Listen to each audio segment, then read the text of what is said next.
বাসর রাত করার জন্য প্রথম কোন কাজটি করতে হয়? বিয়ে করতে হয়। ধরেন বিয়ে করে ফেলেছেন, তারপর কি করতে হয়? বিয়ে করার পরে বাসর করার জন্য বাসর ঘর সাজাতে হয়। ধরেন সাজিয়ে ফেলেছেন, এখন রাতটা এসে গেছে, রাতে রুমে যেতে হয়। ধরো রুমেও চলে গেছেন, ঘুমটা উঠাতে হয়। না এটা অবভিয়াস না ব্যাপারটা? এটা অন্য কিছু। হ্যাঁ, এটা অন্য কিছু। এখনকার বউরা ঘুমটা দেয় না। তাই না? না। রুমে আছি নাকি এটা বলেন?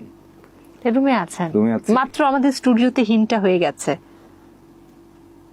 দাঁড়ান, দরজা খুলতে হয়? দরজা বন্ধ করতে হয়, খুলে করবেন না, দরজা খুলে ঢুকতে হবে নাকি? আমি দরজা না খুলে বন্ধ করবো কিভাবে? হ্যাঁ, আসলেই তো দরজাটা তো বন্ধ করতে হয়। কিছুদিন আগে আপনি একটা মুভিতে কাজ করেছিলেন শাকিব খানের বাবার চরিত্রে। জি। অভিজ্ঞতা কেমন ছিল? সুন্দর। এক কথায় আর কিছু বলবেন না, আমরা কত কিছু জানতে চাই। কি জানতে চান? পুরো সেটে কেমন ছিল, কি কি হয়েছিল? নার্ভাস ছিলাম। সেকেন্ড রোজা থেকে শুটিং শুরু হয়েছিল, রোজা ছিলাম আমি 2 দিনই।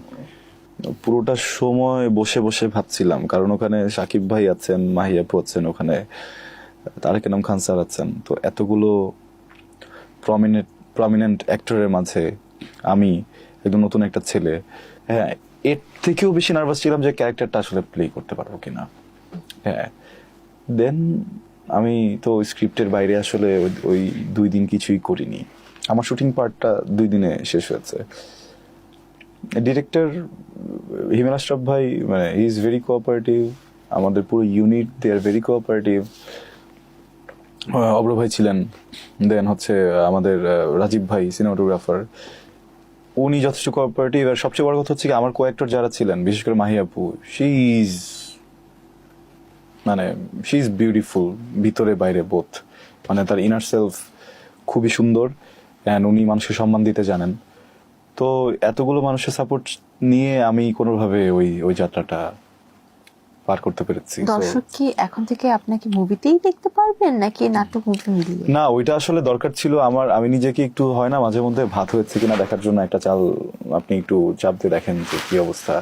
আমার এটা ছিল এরকম যে আমি একটু বড় বড় অ্যাক্টরদের মাঝে গিয়ে একটা সিনেমাতে ছোট্ট একটা সময় কাটিয়ে আসলাম, দেখলাম যে আমাকে নিয়ে আলোচনা হয় কিনা, তো দেখলাম যে হয়।